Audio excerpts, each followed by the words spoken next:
अगर आपने भी ये रेसिपी मेरी तरह एक बार बना ली ना, तो हर रोज़ घर वाले फरमाइश करके आपसे बार-बार बनवाया करेंगे। लेग के बड़े वाले पीसेस हैं, अच्छे से वॉश कर लिया था, कट्स लगा लेंगे, लेमन जूस, लहसुन अदरक का पेस्ट, हरी मिर्चों का पेस्ट, नमक लगाकर अच्छे से मसाज कर लेंगे। इसको 1 घंटे के लिए रखेंगे रेस्ट के लिए।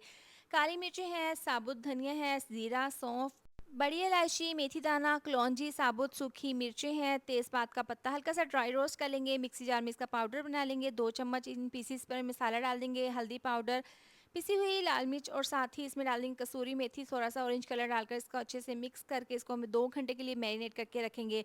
पैन में डाल देंगे आधा कप ऑयल, इस तरह से ये 2 पीसेस डालने के बाद इसको 10 मिनट के लिए दम वाली आँच पर पकाएँगे। 10 मिनट के बाद जो इसका चिकन के जूसेस हैं इसी में ये गल जाएगा। अब इसकी साइड को चेंज करके दोबारा से कवर करके 10 से 12 मिनट के लिए पका लेंगे। इसको मैंने तकरीबन 20 से 25 मिनट के लिए स्लो आँच पर पकाया था। बहुत ही जूसी और फ्लेवरफुल चिकन अचारी टिक्का बनकर तैयार है।